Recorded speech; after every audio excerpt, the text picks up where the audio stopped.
हमारी प्रकृति वैसे तो काफ़ी सुंदर और विशाल है। हर वह सूर्योदय एक नए आशीर्वाद के साथ हमारी धरती पे आता है और ये तरंगें एक नए आशीर्वाद के साथ हमारी धरती पे आती हैं। पर क्या हमारा आज का दैनिक दिनचर्या और ये जीवन क्या इस प्रकृति को संभालने के लायक है?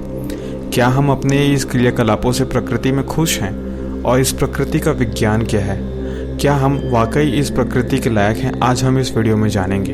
हम मनुष्य अपने इस नित्य नए कीर्तिमानों से इतने सारे गंदगी फैला रहे हैं, इतने सारे तकलीफ़ दे रहे हैं हमारी माता प्रकृति को, जिसका कोई अनुमान भी लगाना बहुत ही कठिन होता है। चाहे आप नाली में बहते हुए पानी को देखें, हर वह पानी को दूषित करने वाले हम इंसान ही हैं। हम इस प्रकृति में इस तरीके से गहनता से आगे बढ़ते जा रहे हैं, इतनी सरलता से आगे बढ़ते जा रहे हैं कि हमने पानी के साथ साथ वायु को भी प्रदूषित करना चालू कर दिया है।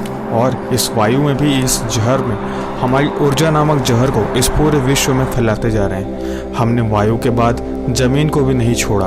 हम इस ज़मीन में भी अपने नए नए कीर्तिमान स्थापित कर रहे हैं। पर हमारे इस विकास से प्रकृति का कहीं न कहीं एक बहुत ही बड़ा हिस्सा विनाश हो रहा है। आज हम पर्वत देखें, नदियां देखें, सड़कें देखें, हर जगह मानव का विस्तार एक अंधाधुंध प्रकृति के खिलाफ हो रहा है। और ये विकास पता नहीं किस तरह और आगे बढ़ रहा है। कहीं ये विकास हमारे संपूर्ण मानव जगत का विनाश न बने। हर वह प्रकृति अपने साथ एक नई जीवन को लेकर के हमारी धरती पे आती है। और कई बार हम लोगों ने ये साबित किया है, हम लोगों ने देखा है, हम लोगों ने जाना है कि प्रकृति जितनी सहज और सरल दिख रही है, ये उतनी सहजता नहीं है। और इसकी विकराल रूप को देख पाना के लायक हम अब तक काबिल बने नहीं हैं। यह हमारी सिर्फ कल्पना है कि प्रकृति विकराल हो सकती है, प्रकृति में भी कोई दोष हो सकता है, और इसका असर होना शुरुआत हो ही गया है। बहुत सारे रिसर्चरों की टीम ने यह पाया है कि प्रकृति में एक के बाद एक जो घटनाएं घट रही है, ये कहीं न कहीं यह दर्शाती है कि हम मानव अपने आप में ही कितने ज़्यादा उद्यत थे।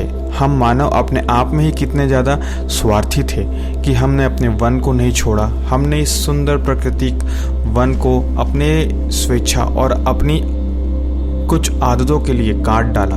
ये सुंदर वृक्ष और वो सुंदर पत्ती और ये हरे भरे वर्षावन कहीं ये कल्पना न बन जाए।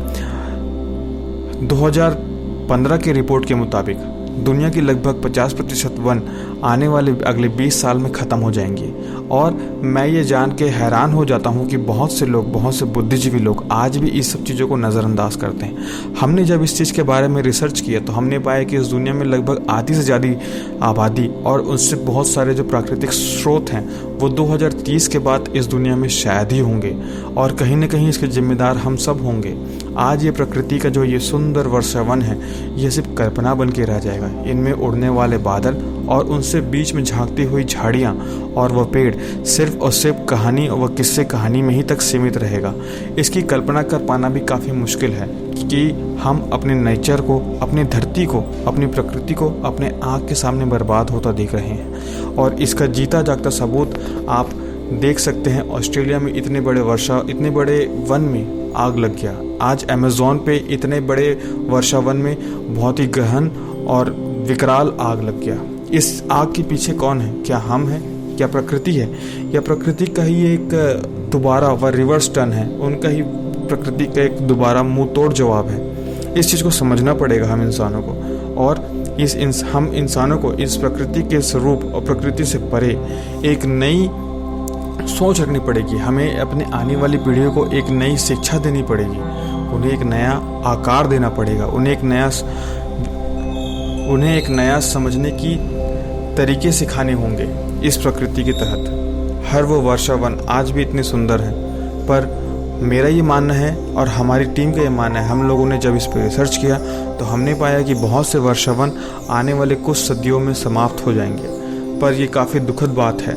चलिए बात कर लेते हैं वर्षावन के बाद ये हमारे ग्लेशियर्स के। अंटार्कटिका का ग्लेशियर्स विश्व का सबसे बड़ा ग्लेशियर्स का समूह है। और हमारे भारत में भी गंगोत्री नामक ग्लेशियर जो गंगा का एक स्वरूप था, और वो आते आते आज ख़त्म होता जा रहा है। भारत और चीन के बीच में जो तनातनी चल रहा है, इससे कहीं न कहीं नुकसान प्रकृति को ही है। और हमारे जो विकास का एक जो सगम, वो एकदम तेज तीव्र गति कहीं न कहीं प्रकृति के इस सुंदर दृश्य की विनाश करते ही जा रही है। आज जितने भी ग्लेशियर्स हैं ये खारे पानी में मिलके पानी का जल स्तर बढ़ा रहे हैं, और पानी के जल स्तर बढ़ने से विश्व में जो सबसे बेहतरीन मीठे पानी का स्रोत और एकमात्र सबसे स्वच्छ स्रोत जिसे हम ग्लेशियर को मानते हैं, यदि आप विज्ञान को माने तो हम वो भी विनाश करते जा रहे हैं। हमारे पास उपजाऊ फसल के लिए जो ज़मीन है अब वो भी कम पड़ते जा रहे हैं, क्योंकि जनसंख्या का विस्फोट इतना तेज़ी से होता जा रहा है जिसके बारे में कल्पना कर पाना भी मुश्किल है। हर देश अपने आप में आंकड़ों से खेल रहा है, और हम भी अपने देश की बात करें तो हमारी देश की आबादी 1 अरब 40 करोड़ है, पर ये आंकड़े कहते हैं 2011 के मुताबिक। पर ये आंकड़े कब तक सही रहेंगे? 2021 के सेंसस के बाद हम उसे भी पार कर जाएंगे। और हम बात करते बड़े बड़े चट्टानों की और पहाड़ों की, पर हम वहाँ भी नहीं छोड़ रहे हैं। हमारी जिज्ञासा और हमारी पैसे की वो अर्थ के पीछे जो अंधभक्ति और भूख है, ये कहीं ना कहीं हमारे प्रकृति को इस कदर क्षति पहुंचा रही है जिसके बारे में कल्पना कर पाना भी मुश्किल होता जा रहा है। और ये मानव के संसाधन व हम मानवों के जो भी उद्देश्य हैं, इससे कई गुना परे और कई गुना अजीब प्रभाव पड़ रहे हैं हमारे पूरे के पूरे प्रकृति पे। और मानव की प्रवृत्ति ही रहा है हर चीज़ को जानने का।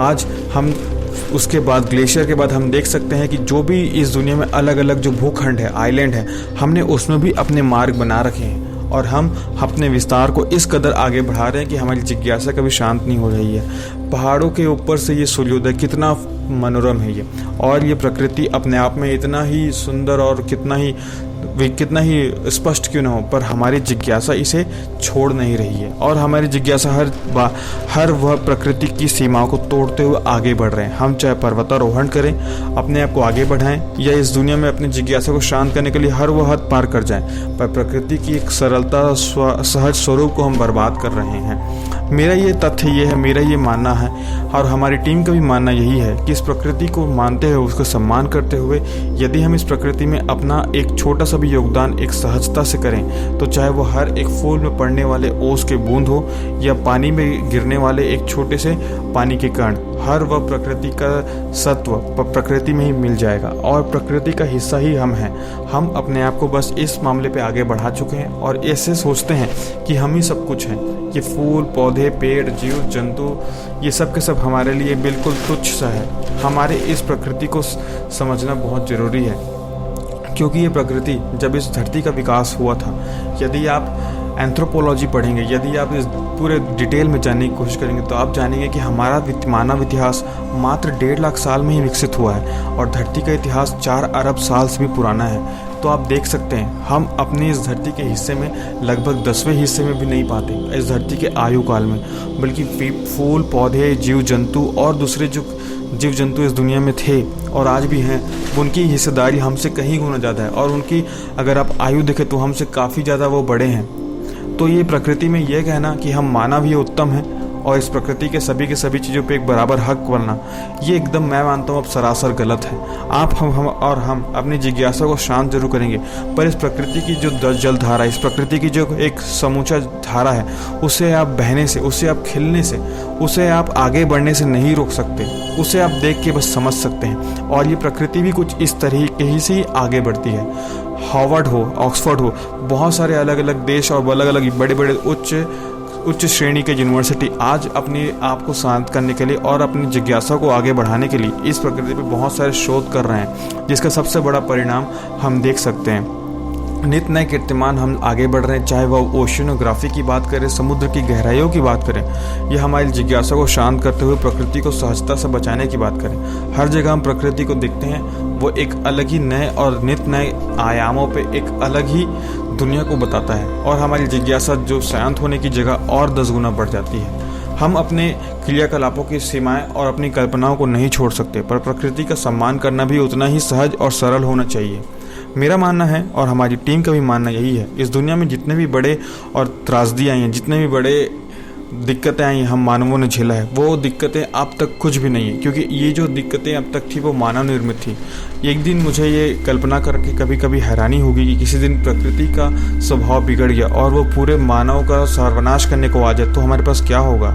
चाहे प्रकृति यहाँ की हम बात करें, तो चाहे वो मानव की हो या दूसरे जीव जंतुओं की, हर कुछ इतना स्पष्ट और सजीव है जिसके बारे में कल्पना करना ही अपने आप में एक बहुत ही स्पष्ट और अकल्पनीय चीज़ है। आज से 100 साल पहले कोई भी जेलीफिश या कोई भी जीव जंतु के बारे में उतनी स्पष्ट जानकारी नहीं थी, लेकिन आज हमारी जिज्ञासा हर उस बाधा को लांघते हुए अपनी जिज्ञासा को शांत कर रही है। पर मुझे कहीं ना कहीं लगता है कि हम उसे जानने तक ही सीमित रखें, उस पर और परीक्षण करके, या तो फिर उसकी जो एक इकोसिस्टम है, एक ऐसी तंत्र, एक ऐसा तंत्र तैयार है इस धरती के बैलेंस का, जिसे हम दिन प्रतिदिन अपने ही क्रियाकलापों से खराब कर रहे हैं। चाहे वह आप समुद्र की बात करें या धरती की या आकाश की बात करें, हर वह जगह बहुत सारे अलग अलग क्षेत्र के लोग, बहुत सारे अलग अलग स्वयंसेवी संस्थाएं व बहुत सारे लोग आज भी प्रकृति को बचाने के लिए अपने अपने हद से तैयार कर रहे हैं। हमें बस तैयार होना है उस विनाश के लिए, क्योंकि हम अपने आप को रोक नहीं पा रहे हैं, हम अपने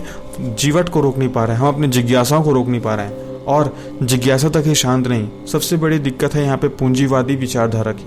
हर वो व्यक्ति जो अर्थ के तरफ भागता है, और ये कहीं ना कहीं सहज भी है, हम इसे मानना पड़ेगा, हमें इसे समझना भी पड़ेगा, पर इसकी आधिकारिकता, इसकी अधिकता पूरी की पूरी प्रकृति का विनाश करता जा रहा है। आप हर जगह विनाश देख सकते हैं। यदि आप हमारी दृष्टि से देखने की कोशिश करें तो आपको इस दुनिया में हर जगह सिर्फ और सिर्फ विनाश दिखेगा, और ये प्यारी प्रकृति धीरे धीरे तकलीफ और ऐसी कुंठता की धारणा पे दबती जा रही है जिसको हम समझ नहीं पा रहे हैं, और ये अपने आप में किसी दिन समट के ना रह जाए। हमारी जिज्ञासा का अंत कभी नहीं हो सकता। हम मानवों की प्रकृति ही यही है, और अब ये प्रकृति से हमारी प्रवृत्ति बन चुकी है।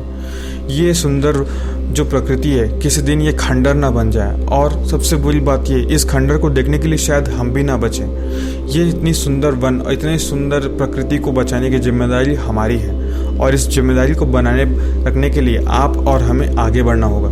इस प्रकृति को बचाए रखने के लिए आप और हमें एक ऐसे ठोस कदम उठाने होंगे जो इस प्रकृति के लिए हद में हो और जो सही हो इस जीवन में आगे बढ़ने के लिए। आप और हमें इस चीज़ को संकल्प की तरह आगे बढ़ना होगा और अपनी जिज्ञासाओं को शांत करते हुए प्रकृति को भी बचाना होगा, नहीं तो कल भी नहीं होगा और आज भी बहुत खतरे में है।